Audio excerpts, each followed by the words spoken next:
होश में आओ, होश में आओ, होश में आओ। हमारी मांग पूरी करो, हमारी मांग हमारी मांग भलेसा कॉन्स्टिट्यूशन, हमारी मांग मजहब की बुनियादों। पहले तो मैं मीडिया के जितने भी चैनल से लोग आए उनका शुक्रिया अदा करता हूँ।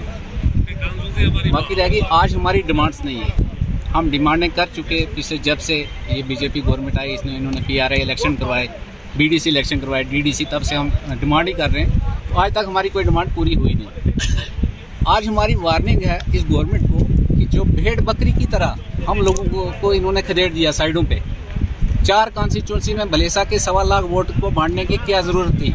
ना ये ज्योमेट्रिकली है, ना ये गूगल मैप पे है, बल्कि ये फिरका वाराना हरकत जो इन्होंने किया लोगों को बांटने की, उस हिसाब से इन्होंने कॉन्स्टिट्यूंसी बनाई है। तो मेरी यही अपील है गवर्नमेंट से कि आप इस सिस्टम को 1 हफ्ते के अंदर ठीक कीजिए, वरना भुंजा पंचायतें 4 ब्लॉकों के बीडीसी 3 डीडीसी रिजाइन पेश करेंगे इनके सामने। अपनी बात शुरू करने से पहले आप लोगों का शुक्रिया अदा करता हूं कि मीडिया के जो जितने भी कर्मचारी यहां पर हैं हमारे इलाके के अंदर, वो हर मुमकिन कोशिश करते हैं इलाका भलेस की हर प्रॉब्लम को हुक्म बाला तक पहुंचाने के लिए। आज बड़े अफसोस के साथ हमें ये कहना पड़ रहा है कि हमें आज सरापा एहतजाज होने की ज़रूरत इसलिए पड़ी कि हमारी जो सरकार आज हिंदुस्तान के अंदर है, एक नाअहल सरकार है, जिस सरकार ने हमको हर बार रोने पर मजबूर कर दिया।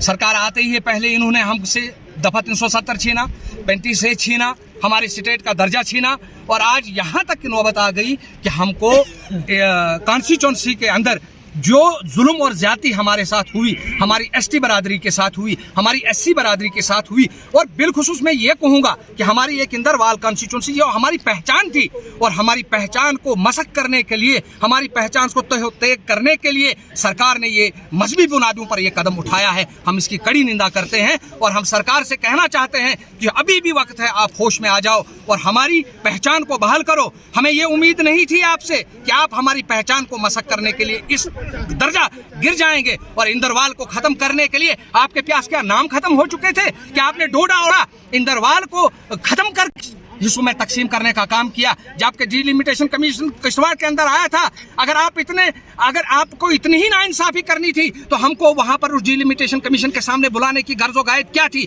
जब हमको वहां पर बुलाया गया, हमने यहाँ पर पूरी भलेस की आवाम ने बगैर किसी पार्टी के सिस्टम से ऊपर उठकर एक डिमांड की कि हमको भलेसा के नाम से एक कॉन्स्टिट्यूंसी जो दुनद्दी के पीछे है, 64,000 के करीब इसका वोट है, 1,20,000 के करीब इसकी आबादी है, तो क्या वजह हुई अगर पार्डर 50,000 या 25,000 पर बन रही है तो हमारा भलेस 1 लाख की आबादी पर, 1,20,000 की आबादी पर क्यों नहीं बनेगा? सुनने में आया, सही बात है। इससे पहले आपके माध्यम से कहना चाहूंगा कि इन्होंने पंचायत राज को एक ढकोसला बना दिया है। एक प्रोपेगेंडे के तहत पंचायत राज में जिन लोग आए हैं उनको बदनाम करने के लिए आज दिन सरकार काम कर रही है। पंचायत को तहत कर दिया है, उनकी तमाम पावरें छीन करके उनको पावरफुल बनाया एक तरफ से, लेकिन दूसरी तरफ से उनके हाथों से तमाम पावर छीन कर, ये बार बार मैं कहता आ रहा हूं। लेकिन जहां तक आपका सवाल है, बराबर मैं आज आपके माध्यम से ये सरकार को वार्न करना चाहता हूं कि अगर 1 हफ्ते के अंदर कोई आश्वासन इस डिलिमिटेशन कमीशन के बारे में सरकार ने नहीं दिया, इसको दोबारा से चेंज करने के बारे में कोई आश्वासन 1 हफ्ते के अंदर नहीं दिया गया, तो हम यहाँ पर तहसील के सामने पूरी पंचायत राज के लोग जो हैं सरापा एहताज धरना करेंगे, और हमें यह भी देखिएगा फरोगुजाश नहीं होगा। हम इस पंचायत राज को खत्म करने के लिए अपनी कुर्बानी देने के लिए तैयार हैं। हम अपना इस्तीफा देने